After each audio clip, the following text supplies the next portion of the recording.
and about the public perception of his presidency. When you take a tour of the world, a lot of Americans email me with their fears that, you know, some days they wake up and it just feels to them like the end of the world is near, and you go from North Korea to Iran to Iraq to Afghanistan, and you look at how things have changed, how Americans are viewed overseas, if that is important to you. Do you have any moments of doubt that we fought the wrong war, that there's something wrong with the perception of America overseas? Well, those are two different questions. Did we fight the wrong war? And absolutely, I have no doubt. The war came to our shores. Remember that. We had a foreign policy that basically said, let's hope calm works. And we were attacked. But those weren't Iraqis. No, they weren't, no, I agree, they weren't Iraqis, nor did I ever say that Iraq ordered that attack, but they're part of, Iraq is part of the struggle against the terrorists. Now, in terms of image, of course I worry about American image. We're great at TV, and yet we're getting crushed in the PR front. I personally do not believe Saddam Hussein picked up the phone and said to Al-Qaeda, attack America. The folks who say you should have asked for some sort of sacrifice from all of us after 9/11, do they have a case looking back on it? Americans are sacrificing. I mean, we are, you know, we pay a lot of taxes. The Americans sacrificed when they, you know, when the economy went in the tank. Americans sacrificed when, you know, air travel was disrupted. American taxpayers have paid a lot to help this nation recover.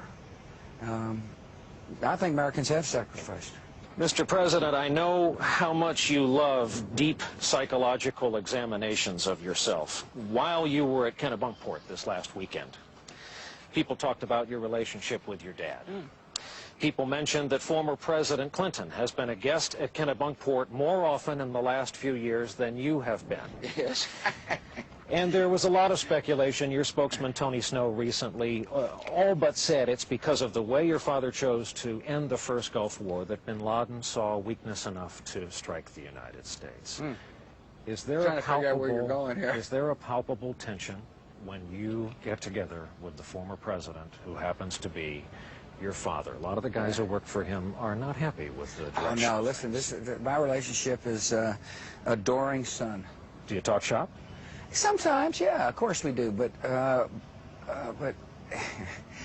that's a really interesting question. I mean, it's kind of conspiracy theory at its most rampant. My dad means the world to me as a loving dad. He gave me the greatest gift a father can give a child, which is unconditional love.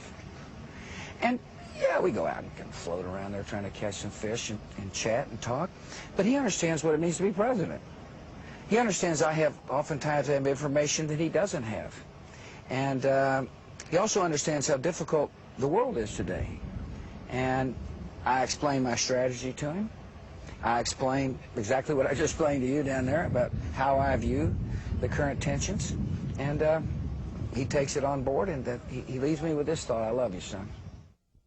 If your administration ended today, would you be satisfied with the record thus far? Again, the view out there, I think if you asked 9 out of 10 presidential historians, high point, bullhorn in the rubble of the buildings that came down. Low point, we're standing on it. Is that fair? You know, first of all, there's no such thing as short-term history as far as I'm concerned. I think that you can't judge a presidency based upon a moment's notice. I believe you have to take eventually my standing in history will be judged by people 30 or 40 years from now who will be able to take an objective look at whether the decisions I made led to peace and prosperity. You know, this is a job where you make decisions, and you do what you think is right, and you let people, but recognizing that people are going to say what's on their mind at the moment. But I read 3 histories of George Washington last year. The first president of the United States is still being analyzed by historians, which ought to say to this president and future presidents, do what you think is right, and eventually historians will figure out whether it made sense or not. We always talk about what you're reading. As you know, there was a report that you have just read the works of a French philosopher. Can you tell us the backstory of Camus? The backstory of the book? Well, what led you? What led I was in Crawford, and I said I was looking for a book to read, and Laura said you ought to try Camus. I also read 3 Shakespeare's. This is a change. You No, just really? years ago were Wait a reading The minute. Life Story of Joe DiMaggio by Richard Ben Kramer, Which if is a good memory book. serves. You've been on a Teddy Roosevelt reading kick. You and I reading- discussed the well, last I'm time we reading were about here. the Battle of New Orleans right now. I've got an eclectic reading list. And now Camus. Well, that was a couple of books ago. Let me look. The key for me is to keep expectations low. Is that what everyone doesn't get? I don't know, Brian, what they get or don't get. You know, my You life. see all the talk. Here's the thing. I don't. But here's the thing.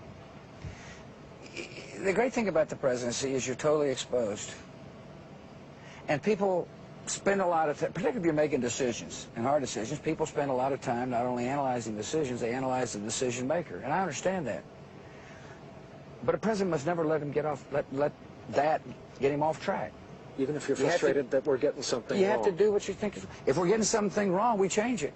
How have you been read wrong? Oh, I don't know about that wrong. I mean, I frankly don't pay that much attention to it. I don't want to hurt people's feelings about it. Still not watching television, huh? Oh, I watched a good baseball game. Brian Williams with the president. For continuing